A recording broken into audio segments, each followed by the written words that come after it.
Ciao ragazzi, oggi siamo qua di nuovo nel nostro laboratorio, la fonderia del gelato di Riccione. Noi produciamo gelato artigianale per ristoranti, alberghi, bar, pasticcerie, abbiamo diversi corner dove forniamo direttamente il gelato e oggi vi faccio vedere come si fa il gelato alla crema, la classica crema della nonna, come si faceva una volta. Noi usiamo solo ingredienti naturali, non usiamo nessun preparato industriale, non amiamo usare assolutamente aromi, coloranti e tutte cose che non siano naturali.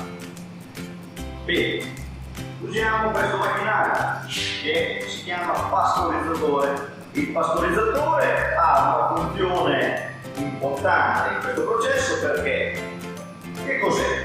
È immaginate grande pentola che scalda, quindi come avere una pentola sul fuoco, ma a sua volta poi raffredda anche e contemporaneamente mescola molto velocemente, molto bene.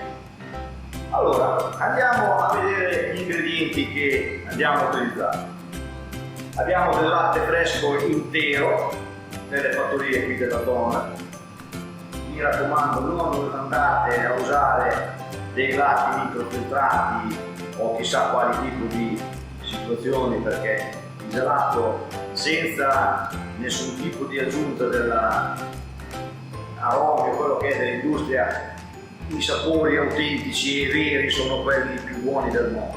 Andiamo avanti. Allora, è importantissimo che gli ingredienti vengano sempre assaggiati, specialmente quelli ovviamente freschi che possono avere magari un difetto, il contadino, un mondo del latte gli è scivolato dentro qualcosa eccetera. Se non assaggiate non potete accorgervi che cosa accade. Quindi noi abbiamo del latte fresco, fattorie italiane della zona, quindi vicino, e andiamo a assaggiare.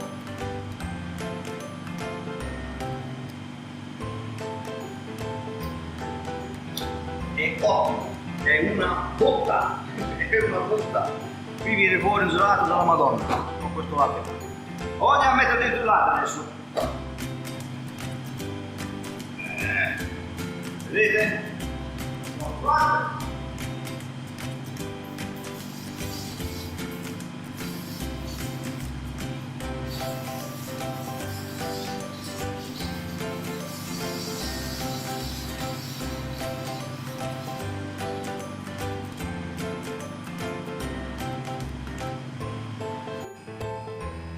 Poi andiamo a mettere della panna centrifugata, una panna che non ha subito alcun tipo di trattamento, proprio perché sono i sapori autentici che devono dare al nostro gelato, al nostro prodotto, quell'aroma meraviglioso.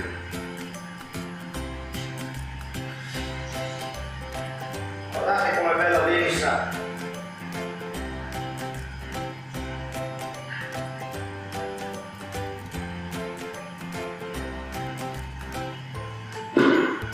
Poi adesso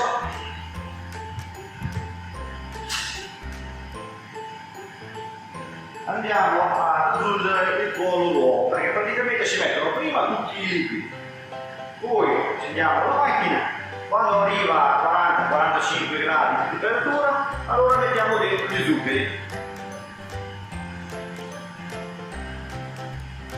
Questo è un pollo d'uovo che viene già diviso e separato dal guscio e dall'albume, in modo che viene poi pastorizzato, quindi non ha alcuna carica batterica e ci consente di avere un prodotto di qualità senza dover mettersi lì a rompere un uovo alla volta, perché rompere 500 uova dovremmo stare più di un'ora a guardarci e poi potremmo sempre contaminare il prodotto.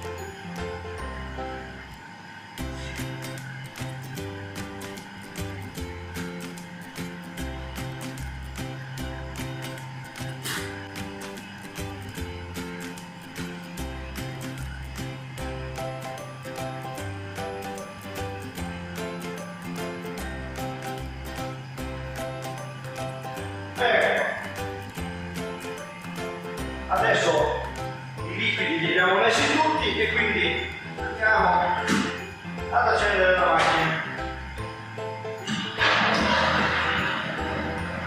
Poi appena raggiungerà la temperatura di circa 40-45 gradi andiamo a mettere gli zuccheri che poi vi spiegherò, ci vediamo fra poco.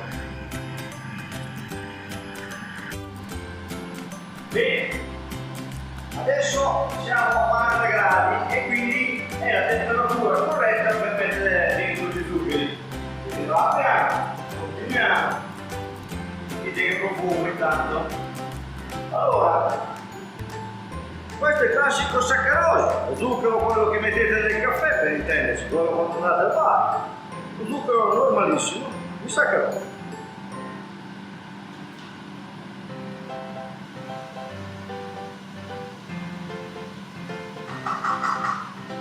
E il primo zucchero l'abbiamo messo. Ora mettiamo un altro tipo di zucchero che è il destrosio, che poi non sarebbe niente altro che il glucosio in polvere. È uno zucchero che si trova in alcuni vegetali, si trova nella frutta matura e conferisce al gelato quell'aspetto più cremoso, più soffice, ci dà una lucentezza, una brillantezza, una tenuta diversa ed è meno dolce dello zucchero. Procediamo.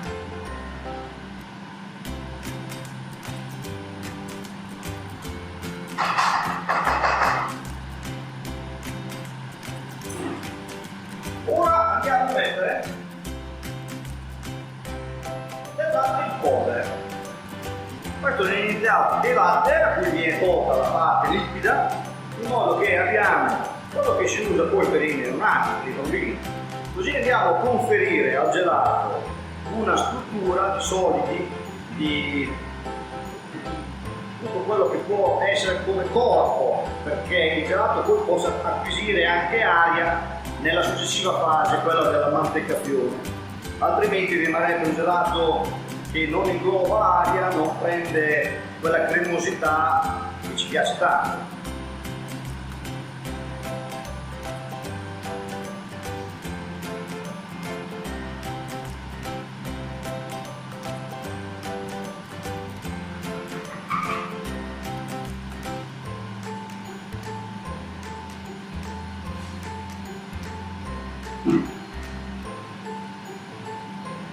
In teoria abbiamo messo tutto, però quando la nonna fa la crema a casa, cosa ci mette perché stringa? Un po' di farina o di maizena, amido di mais, eccetera.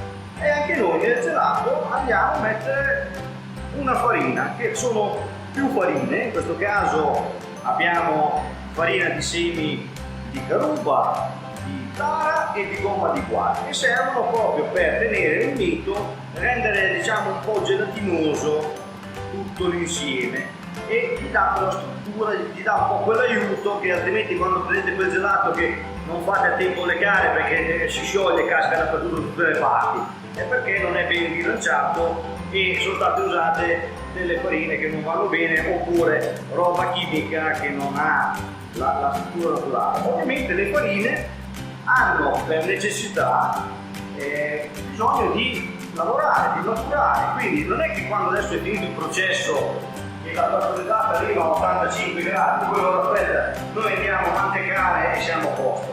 Abbiamo bisogno che maturi, è un po' come l'impasto della pizza.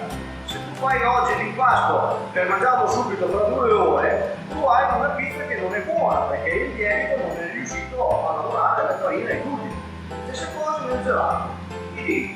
Se si salta il processo della maturazione, o lo fai con la chimica, ma poi è il gelato che ti pizzica in gola, fai dei riposi, vai in bagno, dissenteria e tutto il resto.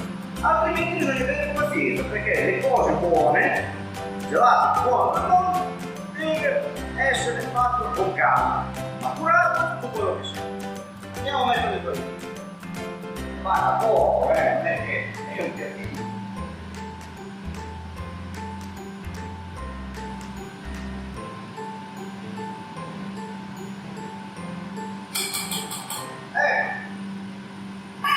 Adesso noi abbiamo mi serve. Deve solo adesso arrivare a temperatura e poi da testa. Tra un po' vi faccio vedere un po' quando bolle, quando prende forma, ancora di più così che vedete come. Mi dispiace che non sentite il profumo che c'è qua. Allora, eccoci qua. Vedete, siamo a 76 gradi, da 85 che deve arrivare, vediamo un po'. La nostra crema. Avete visto che roba? Bene, bene, bene, bene, bene. E non mi rimane che dirvi buon gelato a tutti. Ciao!